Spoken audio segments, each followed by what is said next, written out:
Last week, Scott Loeffler said he thought his program was where they should be in year 3, that they would lose some games they probably should win, and they would win some games they probably should lose. As we welcome in Todd Walker, the voice of the Falcons on the Bowling Green State University Radio Network. Todd, thank you for joining us.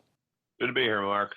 Miami, I don't necessarily know was a game that Bowling Green should have won, but it was a game they should have competed in better, which is why this is a little bit of a difficult loss for the Falcons' stomach, as the Redhawks had no problems with Bowling Green on Tuesday night. Yeah, Miami's defense was really good, and really for the second straight week, Bowling Green's offense could not get anything going consistently.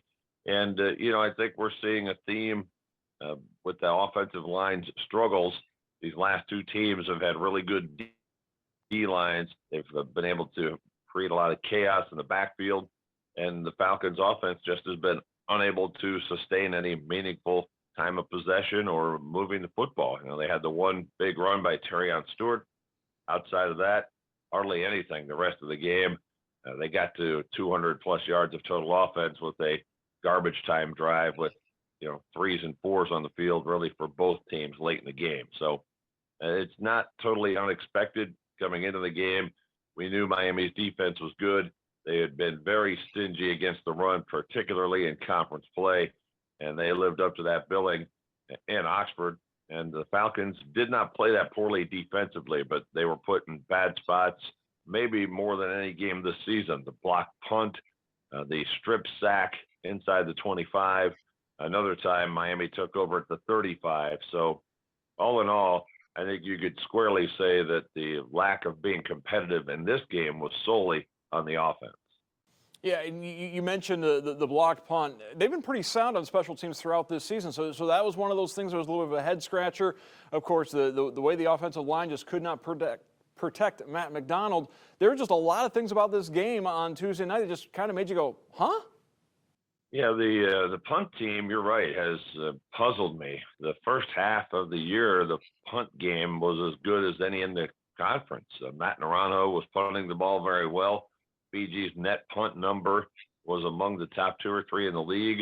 And then all of a sudden, seems like every week they're either getting a punt blocked or almost getting a punt blocked. And it really cost them against Miami. That was the early momentum switch.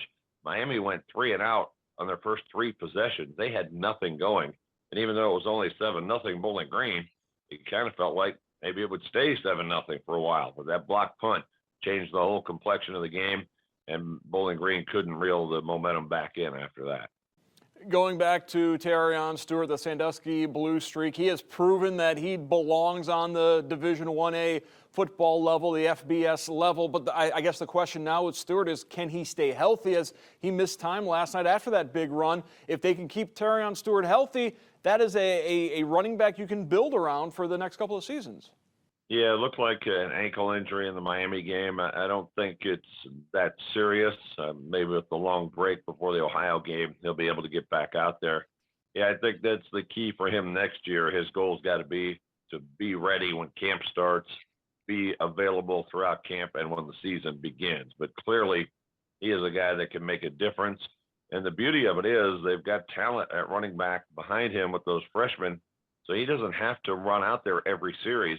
But you could still get him 20 to 25 carries a game, even if you spelled him every second or third series and let somebody like Nick Mosley or Jason Patterson get some carries or some reps. So I think they're in good stead at running back. And with Terrion, he's just got to figure out a way to stay on the field more consistently.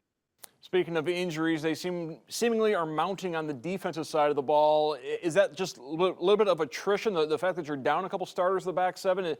Can that explain why all of a sudden everybody's able to score on a defensive unit that looked pretty good early on in this season?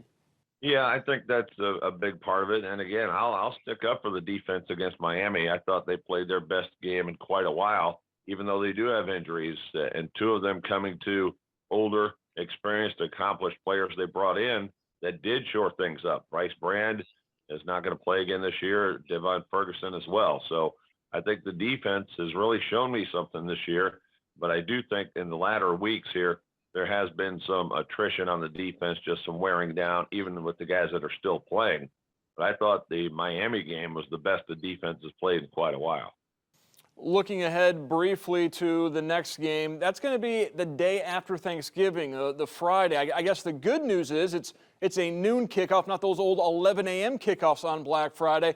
I never understood why the MAC did that.